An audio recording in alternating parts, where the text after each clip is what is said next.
Детям до 14 лет рекомендуется смотреть вместе с родителями.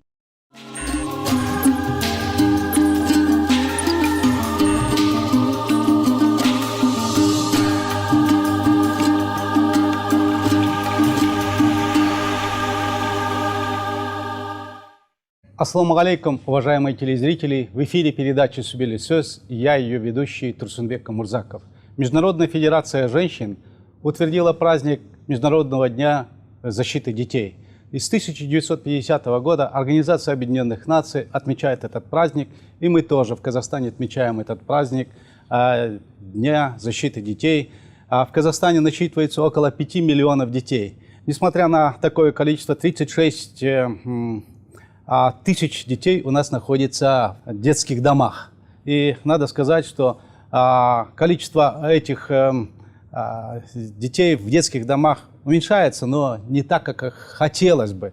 И надо сказать, что ежегодно с него только 10% детей могут находить новые семьи и уходить с этого детского дома. И гость нашей сегодняшней студии Жанара Байжулдинова, она мать 10 детей, и надо сказать, что выдающаяся женщина, которая имеет своих собственных детей и имеет, кроме 2 своих собственных детей, имеет еще и больше других детей, которые она взяла с детских домов, и надо сказать, что она на данный момент тоже находится в интересном положении. Да, я вас поздравляю, и надо сказать, что это замечательно, что дети – это наше счастье, и дети – это наше будущее. И надо сказать, не каждый человек может иметь такое количество детей. В нашей семье, например, у нас было 8 детей. Да, родители нас воспитали, подняли, но трудно было. Как поживает ваша семья, каково ваше состояние, каковы ваши перспективы? Надо сказать, что очень тяжело, конечно, привыкание идет обычно у детей к семье, у семьи к приемным детям. Нужно время, во-первых, время, и нужно не только любовь, нужна и высокая степень ответственности.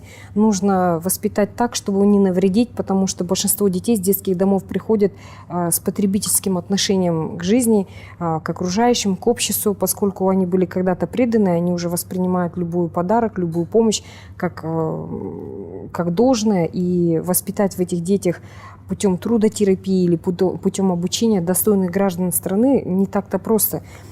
Для этого это на самом деле очень большой труд, и я считаю, что для того, чтобы детей брать, человек должен быть не только готов, конечно, но и дети должны быть подготовлены в детских домах для перехода в приемные семьи. Нужна двухсторонняя работа. Нужна и школа приемных родителей, чтобы родители обучили, и детей надо обучать, потому что большинство из них приходят в семью неподготовленные, не знают, что от них ждут, и они не понимают, что ведение быта, хозяйства, что это нормально для любой семьи. Но вода камень точит, все равно своего добиться можно. Конечно, у вас колоссальный опыт воспитания собственных детей, воспитания тех детей, которые вы берете с детских домов. Это очень большое гражданское дело. Не каждый может так поступить. И я как говорится, преклоняюсь перед вашим, как говорится, героизмом, что вы женщина. Вначале вы одна брали, говорится, детей. И имея такую толпу детей, бы повторно вышли замуж, что это, наверное, не каждая женщина может, говорится, выйти замуж. И просто, значит, получается, не в количестве детей имеет значение, а имеет значение, какая ты сама женщина, да? Как ты умеешь нравиться, говорится, мужчине. Проблемы усыновления. Проблема усыновления, по данным Генпрокуратуры нашей, около 458 детей были усыновлены, когда они еще не были зарегистрированы в детских домах. И, то есть они каким-то образом ушли на усыновление не по тем государственным путям, которые они обычно уходят. Но, несмотря на это, у нас очень большие проблемы усыновления. То есть А пойти взять ребенка – это колоссальные трудности. И вы, наверное, тоже сами вот эту дорогу прошли. Вот какие сейчас проблемы усыновления? Вы знаете, раньше, когда я взяла первого ребенка, я это все изучила практику юридическую, изучила законодательство и изучила практику, с которой столкнулись люди, и то, на что люди жаловались. Да, действительно, это было не так просто, это действительно есть определенные проблемы, но я поняла спустя годы, что, может быть, это и хорошо, что не так просто можно взять ребенка. Это как родить тоже не так просто. Кто не может родить детей, тот, допустим, ЭКО делает, еще что-то. То есть семья должна пойти на какие-то жертвы, чтобы стать родителем. Если это будет все легко и просто, я боюсь, что ценность человек не поймет. Это психологическая сторона. Теперь, если взять правовую сторону, что касается проблем, у нас есть, скажем так, детей делят, грубо выражаясь, на несколько категорий. Есть дети, которых берут прям с рождения. Вот это в этой части огромная проблема. Почему? Потому что детские дома, дом-малютки – это не инкубатор, он не обязан поставки делать, допустим, на рынок, что вот вам столько-то детей, приходите, берите. Желающих взять младенцев намного больше, чем рождается младенцев, и от которых отказываются. То есть как бы они же не только должны родиться, от них еще и должны отказаться. Мы вообще должны радоваться, что от них не отказываются. А если мы будем радоваться, что количество отказников растет, это будет ненормально, да? Вот. И когда ко мне обращаются за консультацией, я в первую очередь поднимаю вопросы, допустим, для чего вы хотите, почему вы хотите, какой возраст вы хотите. И когда вот, допустим, расстраиваются, что в доме малютки нет, я говорю, знаете, да, я согласна, что основная проблема все-таки, что люди не готовы брать детей постарше. С детьми постарше, конечно, сложности есть. Каждый хочет взять младенца, даже те, у кого есть родные дети, даже они стараются взять младенца. Я согласна, да, это намного проще. Легче вырастить с рождения, чтобы он уже видел твои глаза, чтобы он боялся тебя расстроить, чтобы он прислушивался к тебе, чтобы привязанность была. Да, это, конечно, очень оптимально. Намного сложнее взять ребенка и детей с детского дома, которые уже подросли. Ведь самое интересное, в детском доме дети и матери привязаны друг к другу родством. То есть как бы редко, когда можно взять ребенка, чтобы он был один.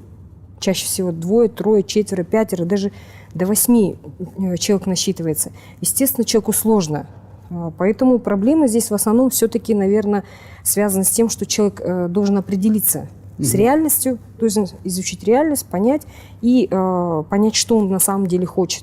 Потому что все-таки это, знаете, каждому зайчику по морковке так нельзя рассуждать. У всех есть дети, у меня пусть будут. Так нельзя, надо к этому относиться намного серьезнее. Вы довольно состоятельный человек, вы имеете возможности, и, соответственно, вы взяли детей. Как говорится, вам это, как говорится, не в нагрузку, вам это вот в радость. Но если так разобраться, содержание детей – это все-таки большая материальная нагрузка. Необходима поддержка, конечно. Во-первых, приемной семье, во-первых, поощрение усыновления, вообще приемного родительства, я бы так это назвала. В 2012 году в послании президент об этом говорил уже.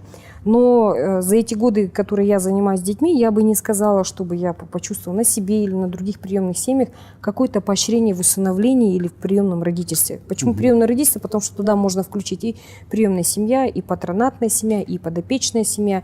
То есть не только усыновляющие, да, допустим. Кстати, вот по поводу усыновляющих, которые прямо через суд усыновляют, там же только единовременное пособие, там-то ежемесячного вообще не существует. 10 месячных расчетных показателей только патронатникам и опекунам. Тот, кто усыновил, допустим, у меня одна дочка удочеренная, на этих детей ничего не положено. Им не положено ни пособие, им не положено бесплатно, не то что бесплатно, без очереди место в садике, им не положено, допустим, какие-то квоты при поступлении в институт, в университеты, в колледжи, в учебные заведения. То есть никаких льгот абсолютно. Единственное, есть льгота в налоговом законодательстве, чтобы приемный родитель подоходный налог, по-моему, индивидуальный подоходный налог освобождается. Если приемную семью не поддержать, приемная семья просто не выдержит. Поэтому, допустим, я когда брала детей, да, вот правильно сказали, я достаточно обеспеченная женщина была, бизнес был и все такое, все как бы нормально было. Но тем не менее, занимаясь детьми, постепенно я поняла, что оставить детей и идти заниматься зарабатыванием денег, даже если я полдня буду тратить на это, да, то даже это не дает возможности нормально воспитывать детей. И на сегодняшний день я банкрот. Вот если вот так рассуждать, я выбрала в первую очередь дети, а потом уже деньги и финансы. Но этого бы не было, если бы была бы нормальная материальная поддержка.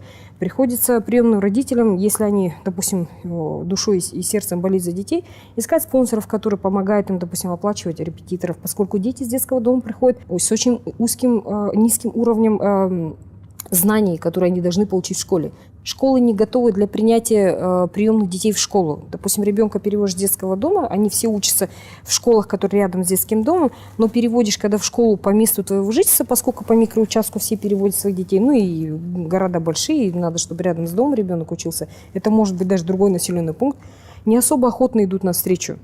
Это должна быть согласованная работа полностью всей государственной машины и общества в том числе. То есть если директор школы дает понять, что таких детей мы не хотим, это снижает показатели, я его понимаю, я реально его понимаю. Действительно, так, есть такая проблема, снижение показателей, есть такая проблема. Ну что дальше делать? Мы же не можем только ради этого сдать его обратно в детский дом, правильно же? Только потому, что не принимают в школу. Приходится подключать, я не знаю, жалобы какие-то в прокуратуру, приходится там просить, умолять, угрожать, там, я не знаю, в конце концов. В Астане с этим проблемы вначале у меня были. Вот Татьяну, когда переводила в школу, были такие проблемы. 3 дня пришлось уговаривать директора школы, чтобы она приняла ее в школу. Когда уже в 2015 году мы уже брали 3-й раз детей, тогда уже такой проблемы не было. Тогда уже в органах опеки я обратился, когда Таню переводил, меня почему-то, я не подумала о том, что нужно обратиться в органы опеки. Директор школы обязан, классные руководители, персонал школы, все совместно должны принимать в этом участие. Потому что ребенку тяжело адаптироваться, нам, приемным родителям, тоже тяжело. Дети эти часто бывают с асоциальным поведением. Кто-то ворует, кто-то врет. Это привычки с детского дома. Возможно, такая степень защиты от общества. Да? То есть родительские комитеты тоже не готовы. И в итоге приемный родитель в такой позиции, знаете, вот он украл, допустим, ребенок, а приемный родитель начинает оправдываться. Да, невозможно проконтролировать, во-первых. Во-вторых, ребенок в детском доме, может, так и не вел себя. А вот пришел в семью, и когда в школе его начали отвергать, дети же все чувствуют. Директор передает свое настроение учителю, классному руководителю передает свое настроение детям. Дети, соответственно, передают это настроение этому ребенку. И все, и продолжается. А во всей этой цепочке пострадавшая сторона приемный ребенок, а виноватая сторона приемный родитель. Вы в семье держите не только, например, детей одной национальности, вы различных, говорится, национальностей, и русские, и украинцы, да, и казахи, и башкирка, и удмуртка. Я уже запуталась. Но они все говорят, мы казахи. Уже родители казахи, они так. Потому что, видите, что удивительно. Вот, кстати, интересная такая особенность. Для детей, которые выросли в детском доме, у нас превалирующие языки в Казахстане казахский и русский. Для любого русского ребенка, казахскоговорящего, если он видит казаха русскоговорящего, он говорит, мынау орыс, то есть он русский. Русский тот, кто говорит по-русски, казах тот, кто говорит по-казахски. А вот в этом плане они, конечно, на 3 головы выше нас, я так считаю, потому что они не делят друг друга на национальности. Конечно, это не очень просто с таким количеством детей управлять, каждому находить свой ключик. Вы известный человек, у вас такая интернациональная семья. Как реагируют люди на вашу семью? Оказывают ли они вам помощь? Да, люди оказывают помощь, но я взяла за привычку не просить о помощи, а если у кого-то есть желание помочь, я буду только рада, да? Почему? Потому что если у человека есть искреннее желание помочь, но опять-таки помощь бывает разная. Вот часто бывает, ко мне звонят, советуются, как помочь. Не только мне, да, допустим, сиротам, другим приемным семьям или многодетным мамам. Большинство людей не знает, как правильно оказывать помощь. И своей помощью могут навредить или, наоборот, создать условия для иждивенчества в обществе. Это будет неправильно. Нам необходимо понимать, чтобы помощь не навредила, чтобы помощь была умная, чтобы помощь была грамотная. К сожалению, к этому не все готовы, не все понимают. Часто бывает, услышав от меня, что я, допустим, предпочитаю профилактику сиротства. Я предпочитаю помочь многодетной малоимущей семье, и чаще всего эти семьи с матерями-одиночками, я предпочитаю такой семье помочь, чем ребенку в детском доме. Почему? Конечно, если есть возможность в 2 направления, замечательно. Если нет такой возможности, лучше одно направление поддержать. Я вам скажу почему. Потому что дети этой матери – это будущие клиенты детского дома. Я так назову их. Пусть это звучит грубо, но реально это и есть клиент государственных услуг на содержание в детском доме. Если сейчас мы ее не поддержим, неважно, грамотная она, безграмотная, неважно, ценит она эту помощь, не ценит. У меня бывает такое, что звонят, вот они не ценят, вот они как должное принимают. Я говорю, давайте сейчас поможем, чем потом этот ребенок вырастет в детском доме. Нам необходимы граждане, которые могут сами себя содержать, да? Сами за собой ухаживать. Для этого необходимо, чтобы дети оставались в семье. Чтобы он остался в семье, если женщина не разбирается и не умеет, ее не воспитали, может, она сама детдомовская, не знает, как воспитывать, это одна проблема. Но главное, чтобы этот ребенок остался с ней. И для этого нужно поддерживать, я думаю, малоимущие многодетные семьи. Вот вы человек, который узнаваемый в нашей стране, и всегда в своем блоге вы рассказываете о своей семье, и это получается очень хорошо, ваш пример очень заразительный. Сейчас, вот с высоты своих лет, с того времени, которое вот вы сейчас вот имеете, как вы считаете, целесообразно ли вообще агитировать за такое дело, чтобы люди брали из детских домов вот, и создавали такие крупные семьи, как ваша семья? Может быть, не надо вот таким образом делать, чтобы вот люди подумали и говорили, что вот одного ребенка, двух детей, или вообще, говорится, поступать по-другому? Вы знаете, все-таки я считаю, что многодетную семью себе позволить не только в финансовом плане, но и в психологическом не каждый сможет.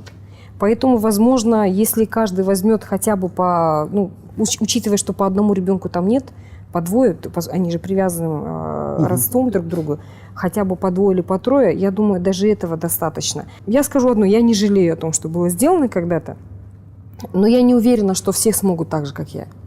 Я не говорю, что я какая-то исключительная, но тем не менее я убедилась в этом неоднократно, что не каждая семья, полная семья, не каждая сможет себе это позволить, потому что все-таки это очень большая психологическая нагрузка. Я очень благодарен вам за вашу работу, за ваши вот такие вот благородные дела, которые вы делаете в нашей стране. И я желаю вашему дому счастья, успехов. Хочу, чтобы, говорится, вот все ваши дети выросли крепкими и здоровыми. И успехов им, чтобы они стали действительно большими, хорошими гражданами нашей страны. Вам большое спасибо за то время, которое вы нам уделили. Хош сау, болыңыздар.